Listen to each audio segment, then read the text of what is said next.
Stepan Arkadievitch avait fait de bonnes études parce qu'il était bien doué. Et sa paresse et sa légèreté lui avaient valu de sortir parmi les derniers de l'école. Cependant, malgré sa vie dissolue, son rang médiocre et sa jeunesse, il occupait un poste honorable et bien rémunéré. Il était président d'un des tribunaux de Moscou. Il avait obtenu cet emploi par le mari de sa sœur Anna, Alexis Alexandrovitch Karénine, l'un des fonctionnaires les plus importants du ministère, dont dépendait le tribunal.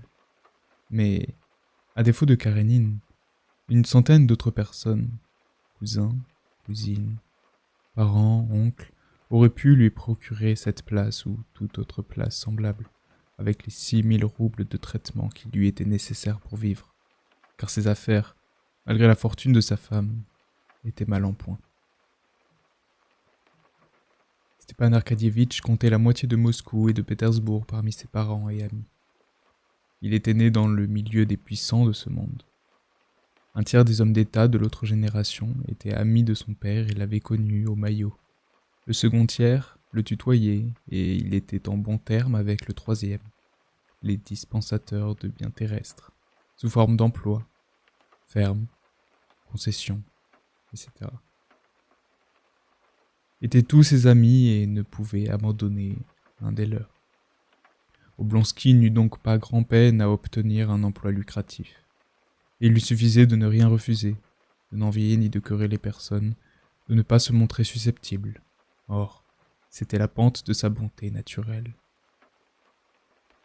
Il aurait trouvé comique qu'on lui refusât la place et le traitement dont il avait besoin, d'autant plus qu'il ne demandait rien d'extraordinaire, mais seulement ce que les hommes de son âge obtenaient, et il était tout aussi capable qu'un autre de remplir un emploi de ce genre. Tous ceux qui connaissaient Stepan Arkadievitch ne l'aimaient pas seulement pour son bon caractère, son entrain et son honnêteté indiscutable. Son apparence flatteuse, ses yeux brillants, ses sourcils et ses cheveux noirs, son teint frais exerçaient une attraction physique sur tous ceux qui le rencontraient et les mettaient dans de joyeuses dispositions. « Ah, Stiva, Oblonsky, le voilà !» disait-on presque toujours avec un sourire radieux quand on l'apercevait. Et, même s'il ne résultait rien de particulièrement joyeux de cet entretien, on ne s'en réjouissait pas moins en le rencontrant le lendemain et le surlendemain. Occupant depuis 2 ans la place de président d'un des tribunaux de Moscou, Stepan Arkadievitch s'était acquis l'affection et l'estime de ses collègues, subordonnés et supérieurs, et de tous ceux qui avaient affaire à lui. Les qualités qui lui avaient valu cette estime générale étaient, premièrement, une extrême indulgence pour les hommes fondée sur la conscience de ses propres défauts. Deuxièmement, un libéralisme absolu, non pas celui qu'on lui vantait dans les journaux, mais celui qu'il avait dans le sang et grâce auquel il traitait tous ses semblables de la même manière, quels que fussent leurs rangs ou leurs conditions. Troisièmement, et c'était là le plus important, une indifférence parfaite pour son métier qui le gardait de se passionner ou de commettre des impairs. En arrivant au tribunal, Stepan Arkadievitch, accompagné d'un Suisse obséquieux qui lui tenait son portefeuille, se rendit dans son cabinet. Il passa son uniforme et entra dans la salle des séances. Les greffiers et les assesseurs se levèrent tous et le saluèrent d'un air gai et respectueux. Stepan Arkadievitch gagna sa place d'un pas rapide, ainsi qu'il faisait toujours, serra la main des membres du tribunal et s'assit. Il plaisanta et bavarda avec eux, dans la stricte limite des convenances, et ouvrit la séance. Personne ne savait avec plus de justesse que lui garder la mesure entre la liberté, la simplicité et le ton officiel qu'il lui était nécessaire de conserver pour exercer agréablement son métier. Le secrétaire apporta des papiers d'un air gai et respectueux, comme tous ceux qui travaillaient sous les ordres de Stepan Arkadievitch, et dit du ton familier et libéral qu'Oblonsky avait introduit. « Le tribunal de la province de Penza nous a enfin envoyé les renseignements. Si vous permettez, ils sont là. »« Ah, vous les avez enfin » dit Stepan Arkadievitch en glissant son doigt entre les feuillets. « Eh bien, messieurs, La séance commença. S'il savait, songeait-il en inclinant la tête d'un air grave pendant la lecture du rapport. S'il savait quelle mine de gamin coupable avait leur président il y a une demi-heure. Et ses yeux riaient. La séance devait se poursuivre sans interruption jusqu'à 2 heures. À 2 heures, on suspendait les travaux et l'on déjeunait. Il n'était pas encore 2 heures que les hautes portes vitrées de la salle s'ouvrirent brusquement, et quelqu'un entra. Tous les membres du tribunal, assis sous le portrait de l'empereur, derrière le miroir de justice, tournèrent leurs regards vers l'entrée, enchantés de cette intrusion, enchantés de cette diversion. Mais l'huissier expulsa aussitôt l'intrus et referma la porte derrière lui.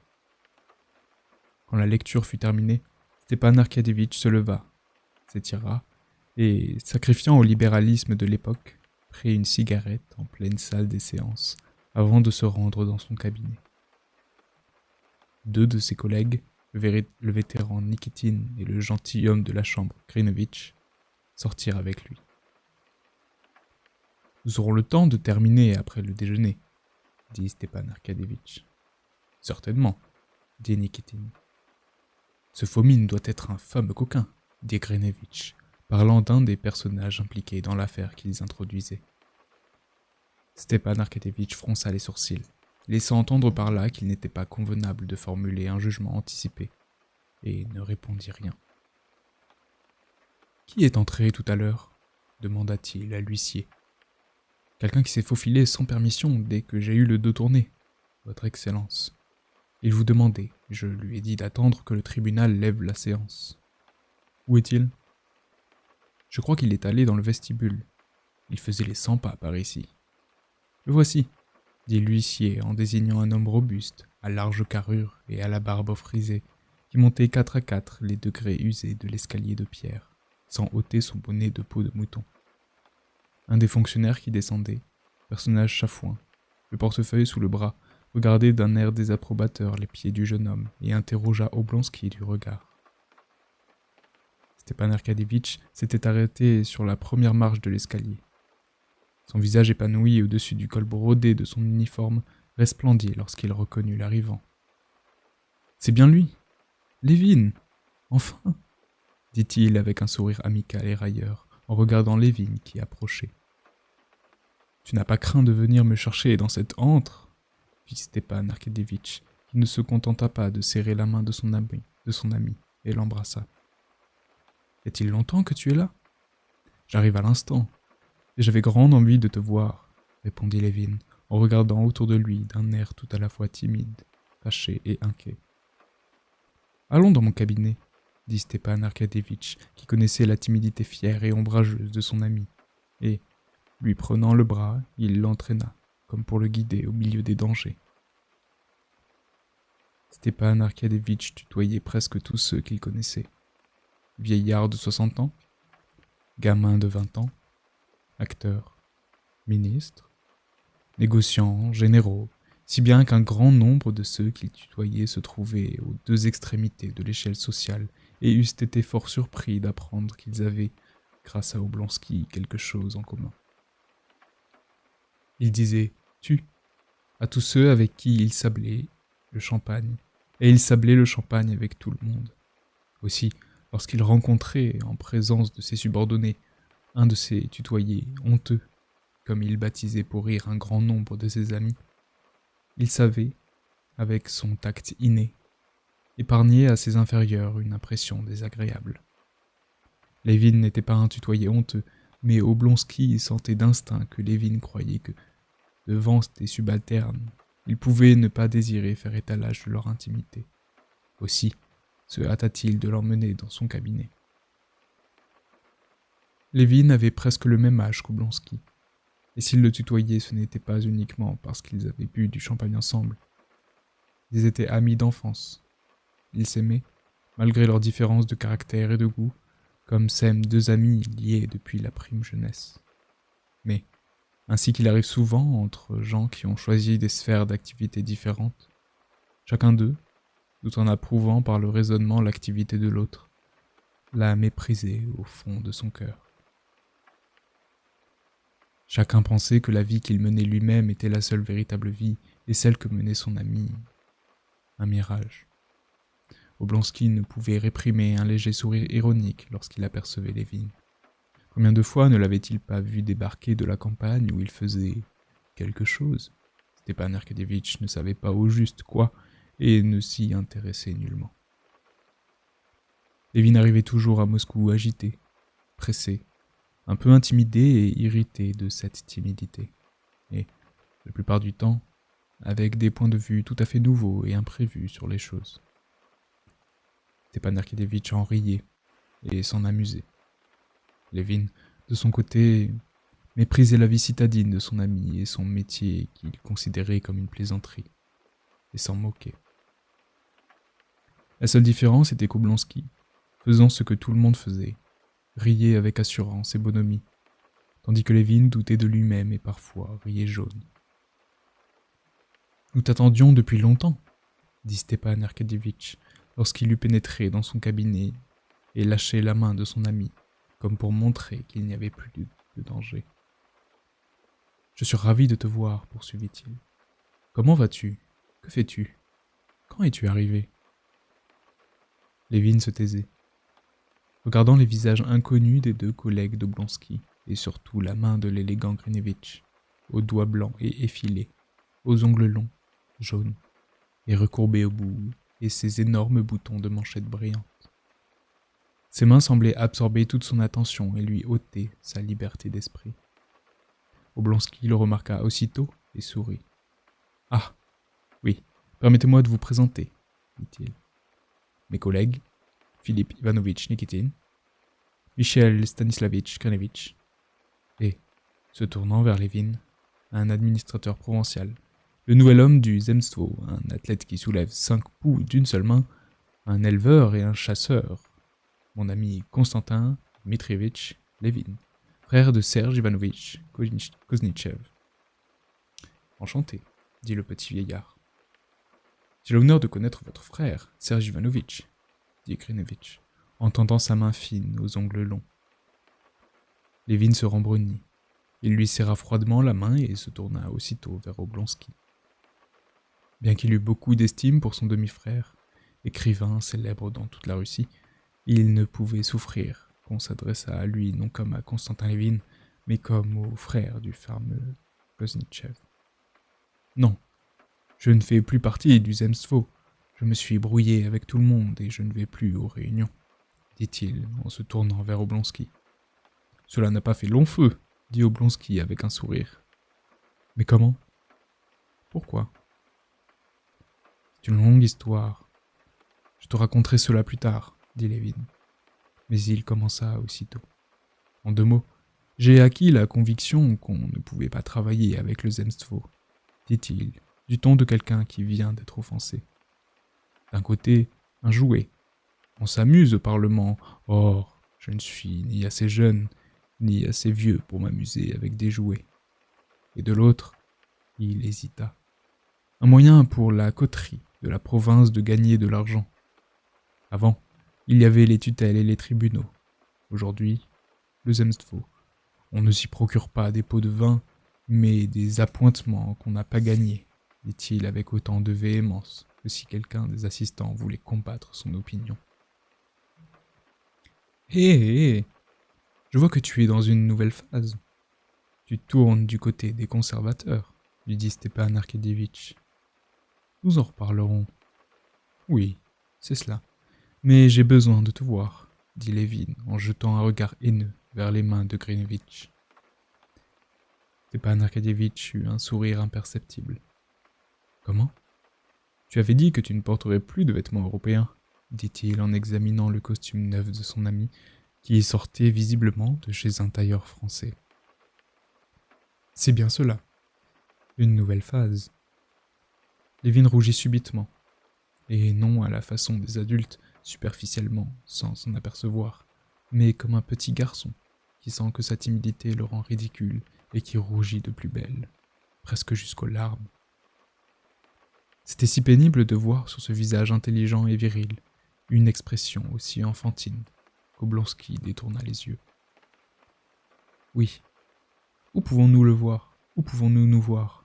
Il faut absolument que je te parle, dit Levin. Oblonsky parut s'absorber dans de profondes réflexions. Voici ce que je te propose. Allons déjeuner chez Gourine. Nous pourrons bavarder. Je suis libre jusqu'à 3 heures. Non, répondit Levin, après avoir réfléchi un instant. J'ai encore une course à faire. Alors dînons ensemble. Dîner? Mais je n'ai rien de particulier à te dire. 2 mots seulement. Nous causerons après. Bon, dis-moi tes 2 mots et nous causerons pendant le dîner. Voilà, dit Levin. D'ailleurs, il n'y a là rien de particulier. Son visage prit tout à coup une expression mauvaise, qui lui venait de l'effort qu'il faisait pour surmonter sa timidité. Que font les Shtcherbatsky? Rien de changé? Dit-il. Stepan Arkadyevitch, qui savait depuis longtemps que Levin était amoureux de sa belle-sœur Kitty, eut un sourire imperceptible et ses yeux se mirent à briller gaiement. Tu m'as bien dit 2 mots, mais je ne peux te répondre aussi brièvement, car... Excuse-moi un instant. Le secrétaire entra avec un air de familiarité respectueuse, et ce sentiment modeste, commun à tous les secrétaires, de sa supériorité sur son chef en affaires. Il apporta les papiers à Oblonsky et commença, sous la forme d'une question, à lui expliquer une difficulté. Stepan Arkadyevitch, sans attendre qu'il ait fini, posa amicalement sa main sur la manche du secrétaire. « Non, faites comme je vous ai dit, » fit-il en adoucissant cette observation par un sourire. Et, après lui avoir expliqué brièvement comment il comprenait l'affaire, il repoussa les papiers et dit « Faites ainsi, je vous prie, Zacharie Nikititch. » Le secrétaire se retira, confus. Levin s'était complètement remis de son trouble pendant l'entretien. Il était resté debout, accoudé sur une chaise, et son visage avait un air d'attention ironique. « Je ne comprends pas, dit-il. « Qu'est-ce que tu ne comprends pas ?» lui dit Oblonsky avec un sourire joyeux, en prenant une cigarette. Il attendait quelque chose. Il attendait quelque sortie bizarre de Levin. « Je ne comprends pas ce que vous faites, » dit Levin en haussant les épaules. « Comment peux-tu faire ça sérieusement ?»« Pourquoi ?»« Parce que tu n'as rien à faire. Tu crois cela ? Cependant, nous sommes accablés de besogne, de la paperasserie. Mais tu as un don pour cela, ajouta Levin. C'est-à-dire que tu crois qu'il me manque quelque chose ? Peut-être, dit Levin. Mais malgré tout, j'admire tes grands airs et je suis fier d'avoir pour ami un personnage aussi important. D'ailleurs, tu n'as pas répondu à ma question, ajouta-t-il en se faisant violence pour regarder Oblonsky droit dans les yeux. C'est bon. Attends un peu. Tu y viendras aussi. Cela va bien tant que tu as 3000 arpents dans le district de Karadino, des muscles comme les tiens et la fraîcheur d'une petite fille de 12 ans. Mais tu nous reviendras, toi aussi. Quant à ce que tu m'as demandé, il n'y a pas de changement. Mais c'est dommage que tu sois resté si longtemps, sans venir. Pourquoi ? Demanda Levin avec effroi. Parce que, répondit Oblonsky, nous en parlerons. Qu'est-ce qui t'amène ? Nous en parlerons aussi, dit Levin, qui rougit de nouveau jusqu'au blanc des yeux. C'est bon. Je comprends, dit Stepan Arkadyevitch. Vois-tu, je t'aurais bien invité chez moi, mais ma femme est un peu souffrante. Si tu veux les voir, ils seront sûrs pour moi au jardin zoologique de 4 à 5. Kitty patine. Vas-y, je te rejoindrai et nous irons dîner ensemble. Parfait. Alors à tout à l'heure. Fais attention, je te connais, tu es capable d'oublier ou de repartir subitement pour ta campagne, lui cria Stepan Arkadyevitch en riant. Non, je viendrai sûrement. Et, se rappelant juste au moment de franchir la porte qu'il avait oublié de saluer les collègues d'Oblonsky, Levin quitta le cabinet. Ce monsieur semble très énergique, dit Grinevitch lorsque Levin fut sorti. Oui, mon cher, dit Stepan Arkadyevitch en hochant la tête. C'est un heureux gaillard. 3000 arpents dans le district de Karasino. Il a tout devant lui. Et quelle fraîcheur! Ce n'est pas comme nous autres. Vous n'avez pas de sujet de vous plaindre, Stepan Arkédievitch. Si, tout va mal, dit Stepan Arkédievitch en poussant un gros soupir. Chapitre 6.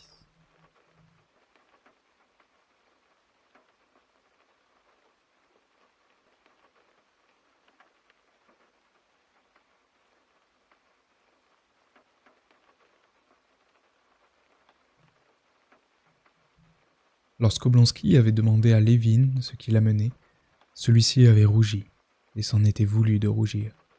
Lorsqu'il n'avait pas pu répondre, « Je viens demander la main de ta belle-sœur. » Pourtant, c'était uniquement pour cela qu'il était venu. Les familles Lévin et Sterbatsky, deux vieilles familles nobles moscovites, avaient toujours entretenu des rapports amicaux. Ce lien s'était encore renforcé pendant les années d'études de Lévin. Il s'était préparé et était rentré à l'université en même temps que le jeune prince Sterbatsky, frère de Dolly et de Kitty. À cette époque, Lévin fréquentait assidûment les Sterbatsky et était amoureux de toute la maison. Quelque étrange que cela puisse paraître, Constantin Lévin était épris de toute la famille, et particulièrement de la partie féminine de la famille Sterbatsky. Lévin n'avait gardé aucun souvenir de sa mère et son unique sœur était plus âgée que lui, de sorte que ce fut dans la maison des Sterbatsky qu'il fit connaissance de ce milieu honnête et cultivé des vieilles familles nobles dont il avait été privé par la mort de ses parents. Tous les membres de cette famille, et principalement les femmes, lui paraissaient entourés d'une auréole poétique et mystérieuse, et non seulement il ne leur voyait aucun défaut, mais, à la faveur de cette auréole poétique, il leur supposait les aspirations les plus sublimes et toutes les perfections possibles.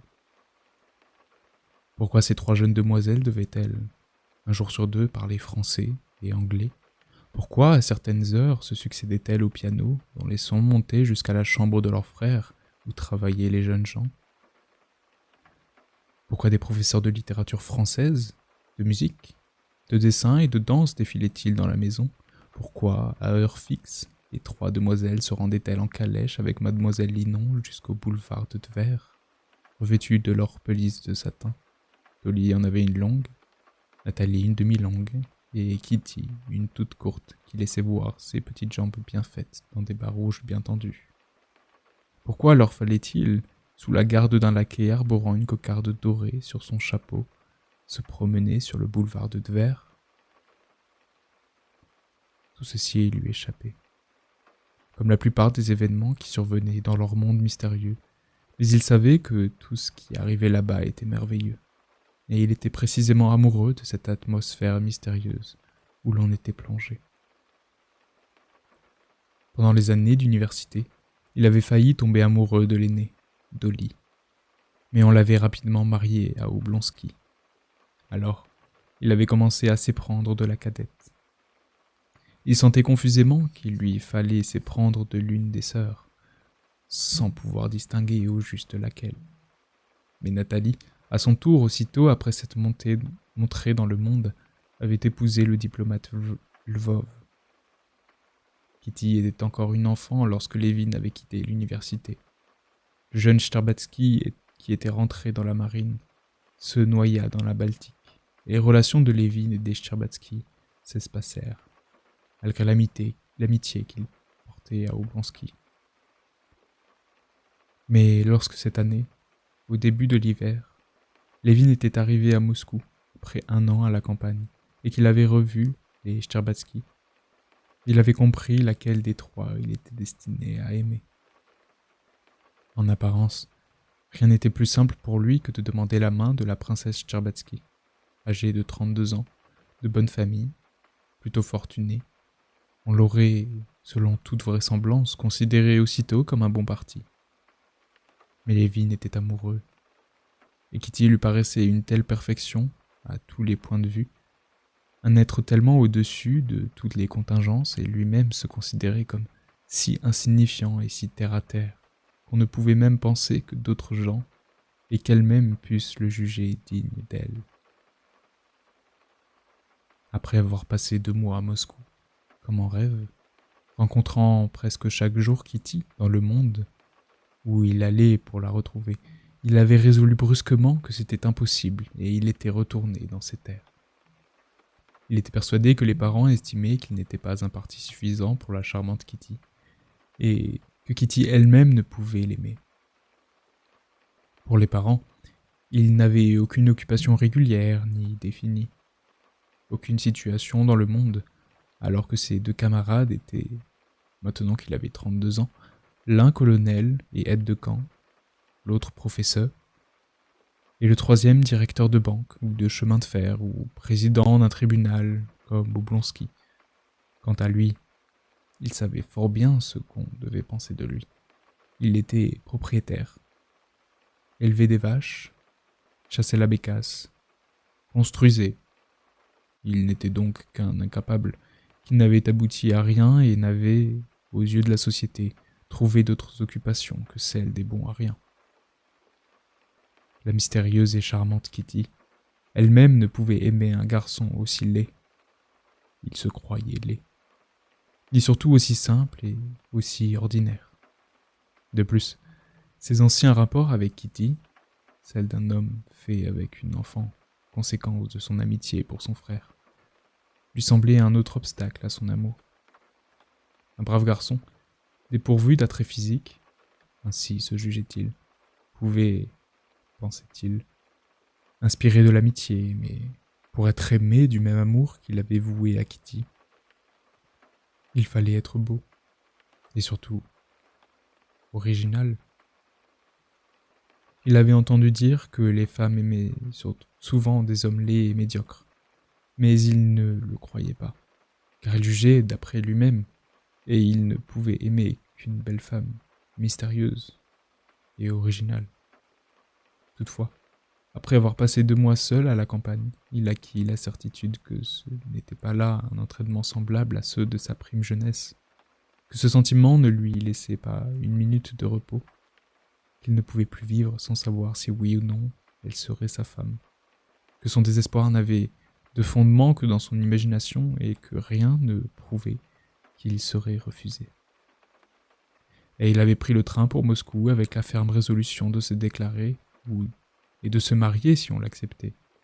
Ou bien, mais il ne pouvait penser à ce qui adviendrait de lui si on le repoussait. Chapitre 7.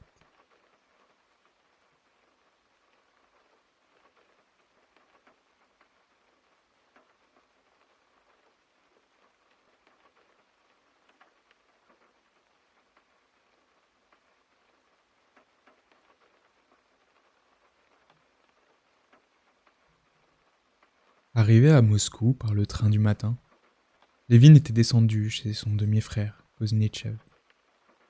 Après s'être changé, il s'était rendu dans le cabinet de son frère, dans l'intention de lui raconter aussitôt pourquoi il était venu et de lui demander conseil.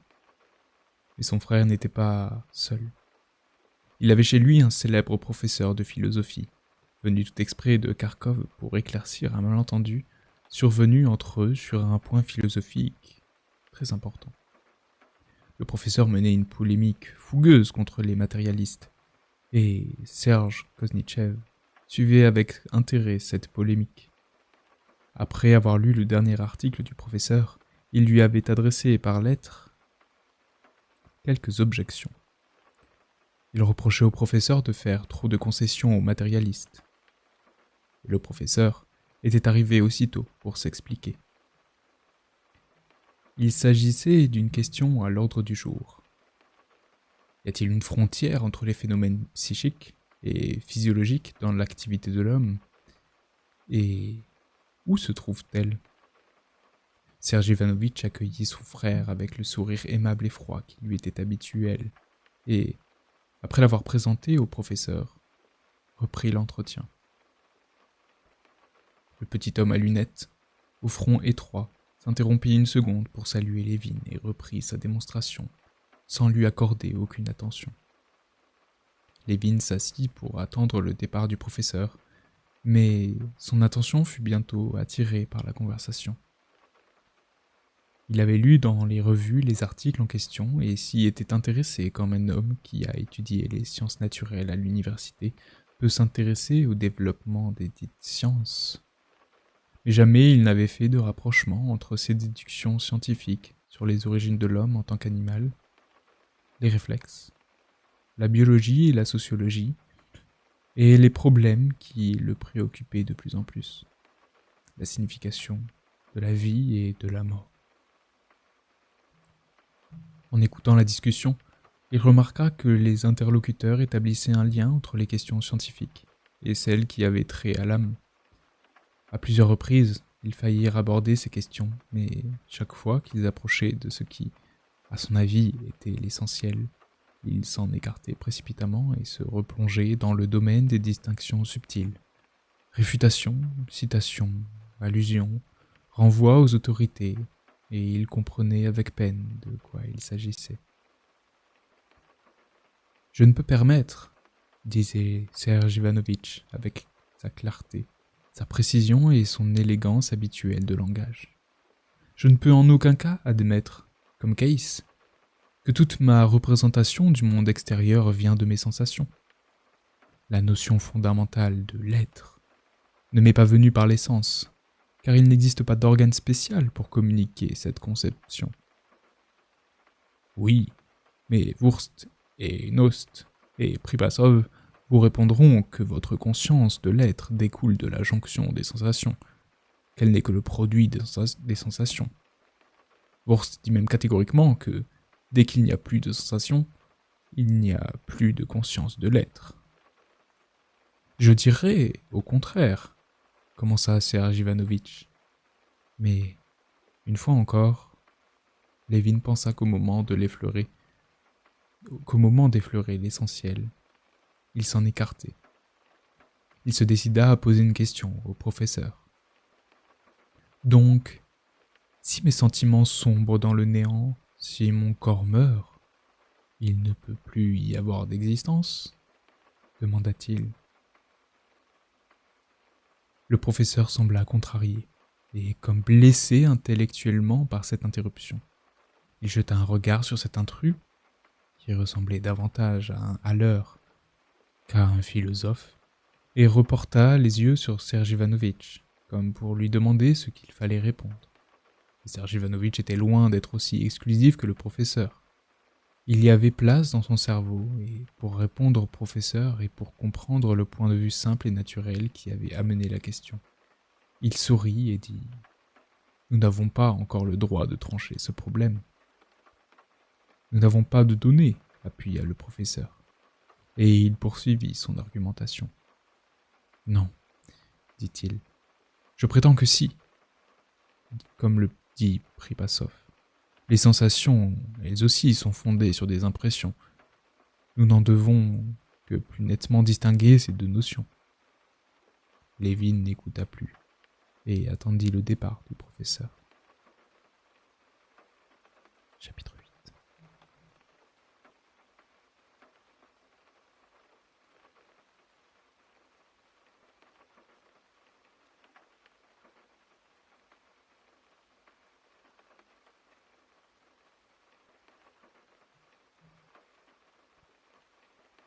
Lorsque le professeur fut parti, Serge Ivanovitch se tourna vers son frère.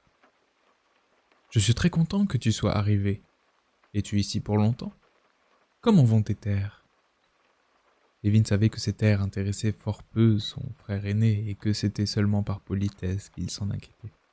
Aussi se contenta-t-il de lui parler de la vente du blé et de la rentrée des redevances.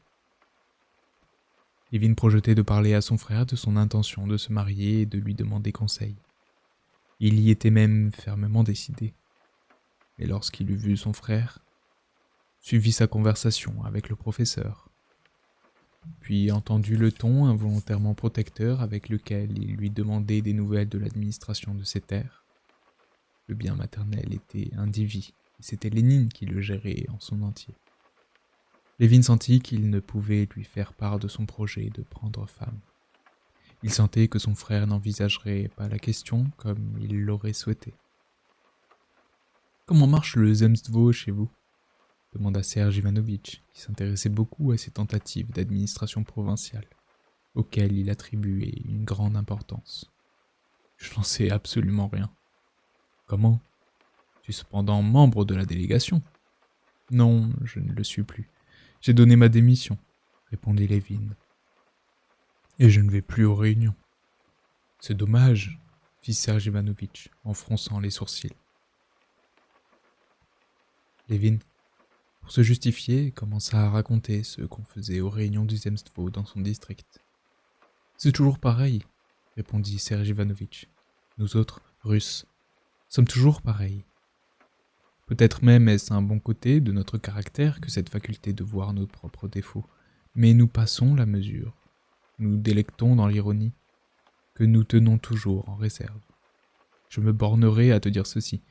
Si on donnait les mêmes droits, les mêmes institutions provinciales à un autre peuple européen, les Allemands ou les Anglais, ils les transformeraient en liberté, et nous ne savons qu'en rire.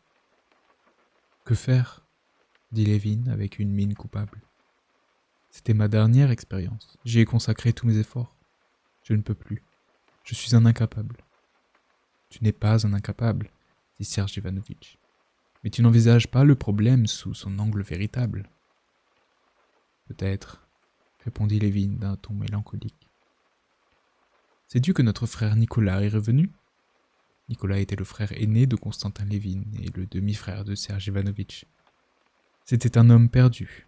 Il avait gaspillé la plus grande partie de sa fortune, s'était accoquiné avec une société étrange et des moins recommandables, et brouillé avec ses frères. « Qu'est-ce que tu dis » s'écria Lévin avec frayeur. « Comment le sais-tu » Procope l'a vu dans la rue. « Ici, à Moscou ? Où est-il ?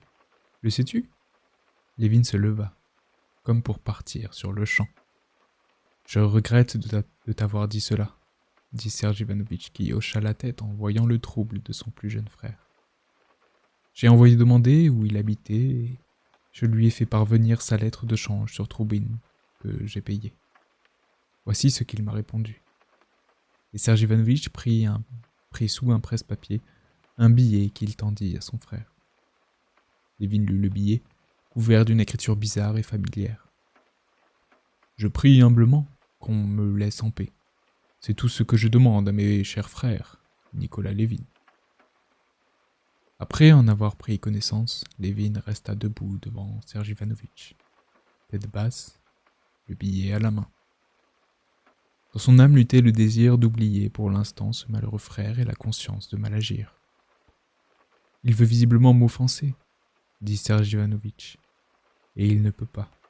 Et moi, je voudrais de toute mon âme lui venir en aide, mais je sais que c'est impossible. »« Oui, oui, » répéta Lévin. « Je comprends et j'apprécie ton attitude envers lui. Je vais tout de même aller le voir. »« Vas-y si tu veux, quoique je te le déconseille, » dit Serge Ivanovitch.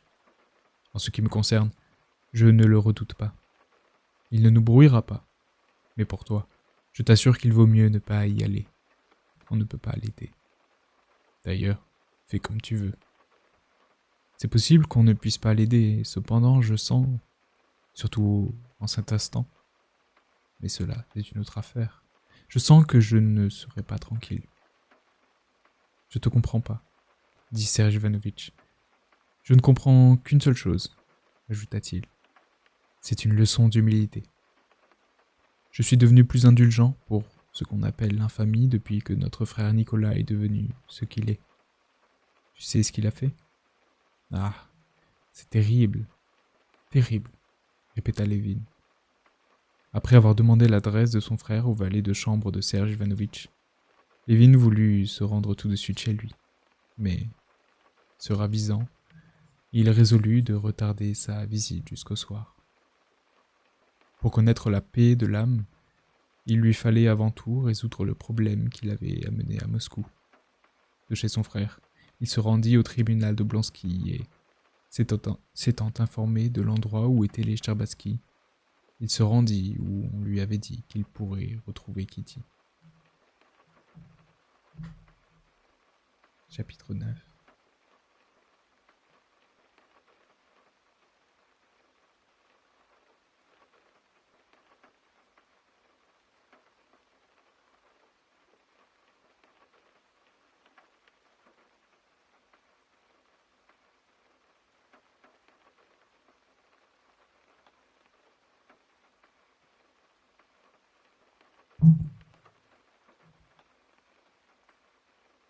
À 4 heures, le cœur battant, Lévin descendit de son fiacre à l'entrée du jardin zoologique et prit le sentier qui menait aux montagnes russes et à la patinoire. Il était sûr de la trouver là-bas, car il avait vu la voiture de Tcherbatsky près de l'entrée. La journée était claire et froide. Près de la porte, stationnaient en file calèches, traîneaux, fiacres et gendarmes. Un public élégant se pressait à l'entrée et dans les sentiers frayés entre les maisonnettes de bois ouvragées de sculptures. Le soleil parait de reflets les chapeaux et les vieux bouleaux frisés du jardin, dont toute la ramure était enrobée de neige, semblait vêtue de chasubles neuves et solennelles. Tout en se dirigeant vers la patinoire, Lévin se disait « Il ne faut pas que tu te troubles, il faut que tu sois calme. Qu'est-ce que tu as? Qu'est-ce que tu veux? Tais-toi donc, imbécile, disait-il à son cœur. Et plus il s'efforçait de trouver le calme, plus il était oppressé. Un ami le croisa et l'appela, mais Lévin ne le reconnut même pas. Il s'approcha des montagnes russes où grinçaient les chaînes des traîneaux qui montaient et descendaient avec fracas dans une rumeur de voix joyeuses.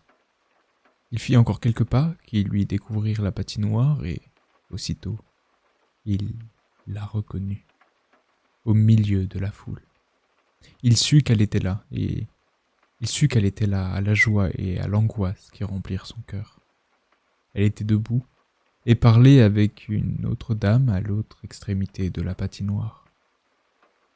Ni sa toilette, ni son attitude n'avaient apparemment rien de particulier, mais pour Lévin, il était aussi aisé de la distinguer dans la foule qu'un géranium parmi les orties. Tout était baigné dans sa lumière. Elle n'était qu'un sourire éclairant tout ce qui l'entourait. Est-ce que j'oserais descendre sur la glace et m'approcher d'elle? Songea Lévin. L'endroit où elle se trouvait lui semblait un sanctuaire inaccessible, et il s'en fallut de peu qu'il ne tournât les talons, tant il était terrorisé. Il dut faire un effort sur lui-même et se dire qu'elle était entourée de toutes sortes de gens et qu'il pouvait lui aussi se permettre de patiner.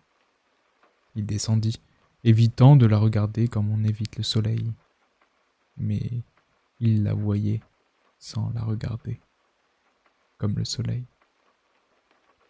Ce jour-là, à 7 heures, se réunissaient sur la glace les gens d'un même cercle qui se connaissaient tous. Il y avait là des patineurs émérites qui faisaient valoir leur habileté, des élèves qui s'exerçaient derrière des fauteuils avec des gestes empruntés et maladroits, des gamins et de vieux monsieur qui patinaient dans un but hygiénique. Tous semblaient à Lévin d'heureux élus, car ils étaient dans le voisinage de Kitty.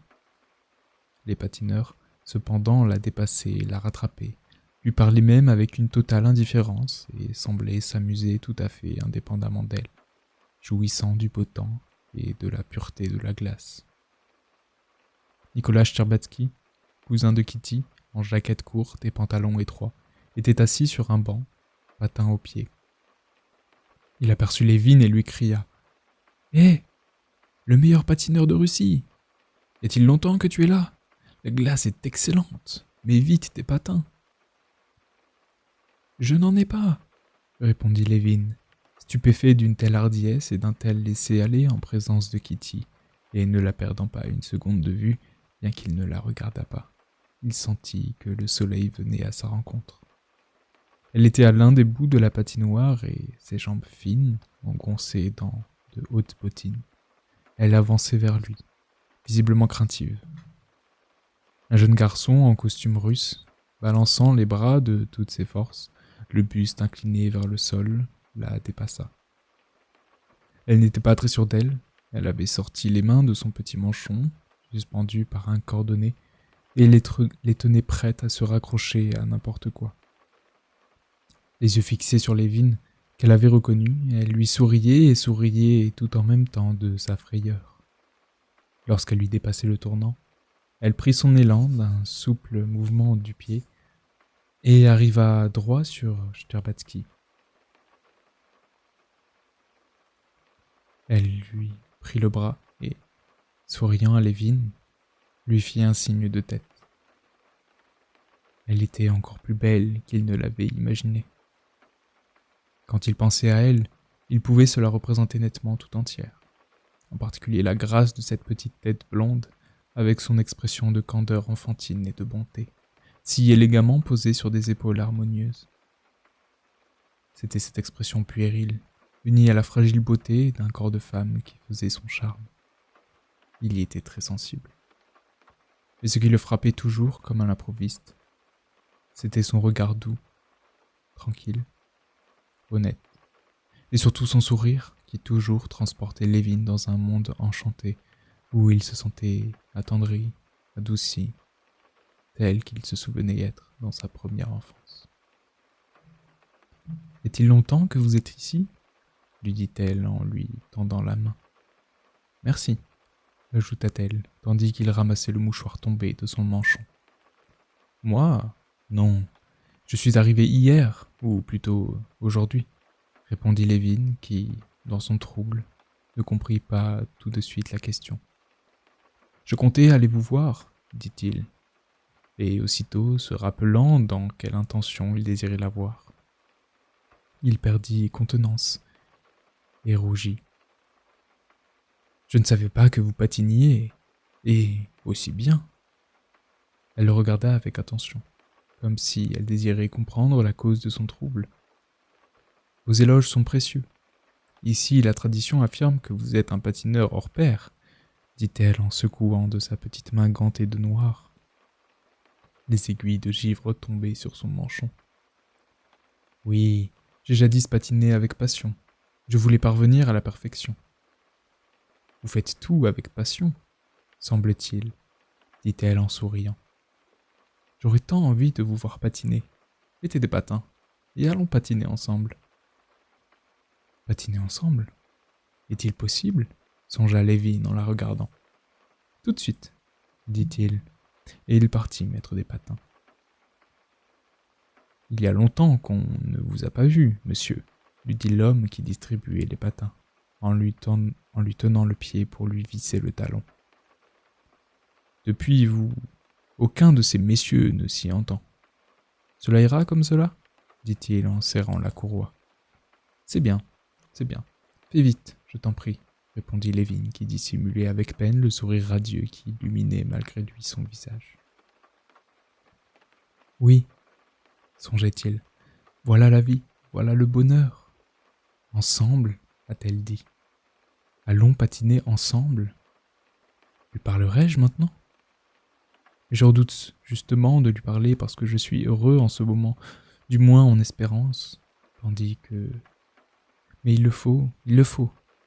Arrière la faiblesse. » Lévin se mit debout, ôta son paletot et, après s'être essayé sur la glace raboteuse autour du kiosque aux patins, il s'élança sur la glace unie et glissa sans effort, comme s'il accélérait, ralentissait ou dirigeait sa course par sa seule volonté. Il s'approcha d'elle avec appréhension, mais, une fois encore, son sourire le tranquillisa. Elle lui tendit la main et ils partirent côte à côte, pressant le pas. Plus ils allaient vite, plus elle lui serrait la main. « Avec vous, j'apprendrai vite. Je ne sais pas pourquoi, j'ai confiance en vous, » lui dit-elle. « Moi aussi, j'ai confiance en moi. Quand vous vous appuyez sur moi, » dit-il. Mais aussitôt il fut effrayé de ce qu'il avait dit et rougit. Et, de fait, il avait à peine prononcé ces mots que, tel le soleil se dérobant derrière les nuages, le visage de Kitty perdit toute son aimabilité, et Lévin reconnut un jeu de physionomie qui lui était familier et qui indiquait un effort de pensée. Sur son front lisse, une ride se dessina. « Il ne vous arrive rien de désagréable. D'ailleurs, je n'ai pas le droit de vous questionner, » dit-elle rapidement. « Pourquoi donc ? » ?»« Non, il ne m'arrive rien de désagréable, » répondit-elle froidement. Et aussitôt, elle ajouta. « Vous n'avez pas vu mademoiselle Linon ? » ?»« Pas encore. »« Allez la voir. Elle vous aime tellement. » »« Qu'y a-t-il ? Je l'ai blessée. » »« Seigneur, viens à mon secours, songea Lévin, et il se dirigea rapidement vers la vieille Française à boucles blanches qui était assise sur un des bancs. Souriant de toutes ses fausses dents, elle l'accueillit comme un vieil ami. « Oui, nous grandissons, n'est-ce pas ?» lui dit-elle en lui désignant Kitty du regard. « Et nous prenons de l'âge. Tiny Bear monte en graine, ajouta la Française, et elle lui rappela sa plaisanterie au sujet des 3 jeunes filles qui appelaient les 3 petits ours, en souvenir du conte anglais. Vous vous souvenez, vous les appeliez toujours ainsi. Il ne s'en souvenait nullement, mais cela faisait 10 ans qu'elle riait de cette plaisanterie et s'en délectait. Eh bien, allez patiner, allez. Notre Kitty commence à bien s'y prendre, n'est-ce pas ? Lorsque Lévin rejoignit Kitty, elle n'avait plus son air sévère. Ses yeux avaient repris leur expression franche et affectueuse, mais Lévin crut discerner dans son aimabilité un ton de tranquillité voulu. Cela l'attrista. Lorsqu'ils eurent échangé quelques mots au sujet de la vieille gouvernante et de ses bizarreries, elle l'interrogea sur sa vie. « Est-ce que vous ne vous ennuyez pas à la campagne ?» lui dit-elle. « Oh, non, je suis très occupé, » dit-il, sentant qu'elle lui imposait ce ton tranquille qu'il n'aurait plus la force de quitter. Pas plus qu'il ne l'avait fait au début de l'hiver. « Allez-vous rester longtemps ?» lui demanda Kitty. « Je ne sais pas, » répondit-il, sans penser à ce qu'il disait, mais il se dit que s'il se soumettait à ce ton d'amitié tranquille, il repartirait sans avoir rien résolu, et décida de se révolter. « Comment ? Vous ne le savez pas ? » ?»« Non. »« Cela dépendra de vous, » dit-il, et aussitôt il fut épouvanté de ses propres paroles. N'entendit-elle pas ces mots, ou ne voulut-elle pas les entendre ? Elle fit un faux pas, faillit trébucher et s'éloigna de lui rapidement. Elle s'approcha de mademoiselle Linon, lui dit quelque chose, et se dirigea vers le chalet où les dames ôtaient leurs patins. « Grand Dieu, qu'ai-je fait ? Seigneur, viens à mon aide, éclaire-moi » priait Lévin, et, sentant le besoin d'une violente agitation, il courait de côté et d'autre sur la glace, décrivant des cercles intérieurs et extérieurs. À ce moment, un des jeunes gens, le nouveau champion de patinage, sortit du café en patin, sa cigarette aux lèvres, et courut vers l'escalier, dont il commença à descendre les marches avec bruit, à petits sauts. Il fut en un instant en bas et, sans même changer la position de ses bras, s'élança sur la glace. « Ah, c'est un nouveau tour !» se dit Lévin, et il monta aussitôt l'escalier pour l'imiter. « Ne vous tuez pas, il faut avoir l'habitude !» lui cria Nicolas Scherbatsky. Une fois en haut, Lévin fit quelques pas avant de s'engager dans l'escalier et commença à descendre, se maintenant en équilibre avec les bras dans cette position inhabituelle.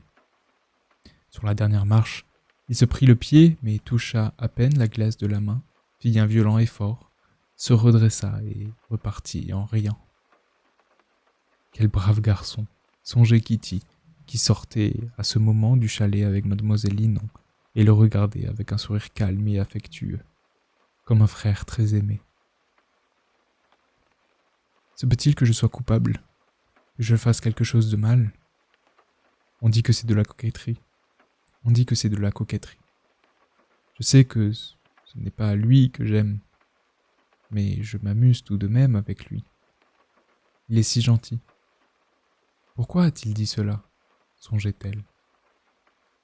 Voyant Kitty s'en aller et apercevant sa mère qui était venue la chercher, Lévin, tout rouge, après ce violent exercice, s'arrêta et réfléchit. Il ôta ses patins et rattrapa la mère et la fille à la sortie du jardin. « Je suis très contente de vous voir, » dit la princesse. « Nous recevons toujours le jeudi. »« C'est-à-dire aujourd'hui ?»« Nous serons ravis de vous voir, » dit la princesse, sèchement. Cette sécheresse affecta Kitty, et elle ne put résister au désir d'adoucir la froideur de sa mère. Elle tourna la tête vers Lévin et lui dit en souriant « Au revoir ». À ce moment, Stepan Arcadievitch, le chapeau de côté, le visage animé et les yeux brillants, entrait en joyeux vainqueur dans le jardin. Et lorsqu'il eut rejoint sa belle-mère, Il prit une mine triste et coupable pour répondre à ses questions sur la santé de Dolly. Après avoir causé un instant à voix basse avec la princesse d'un air abattu, il se redressa et prit le bras de Lévin. « Eh bien, nous y allons ?» demanda-t-il.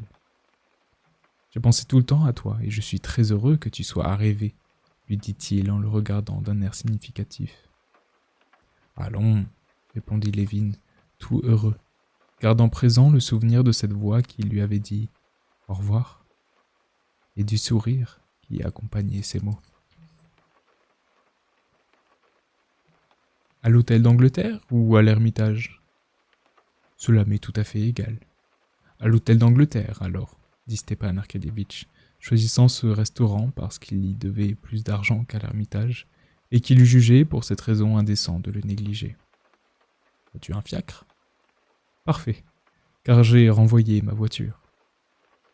Les amis gardèrent le silence tout le long du chemin. Lévin se demandait ce que signifiait ce changement d'expression sur le visage de Kitty et tantôt se persuadait qu'il pouvait espérer, tantôt se décourager et voyait clairement qu'il était fou de conserver un espoir. Néanmoins, il se sentait un tout autre homme depuis qu'on lui avait adressé ce sourire et ces mots. Au revoir. Stepan Arcadievitch composait le menu du dîner. Tu aimes le turbo ? Je pense, dit-il à Lévin, tandis qu'ils arrivaient à destination. Quoi ? demanda Lévin. Le turbo ? Oui, j'adore le turbo.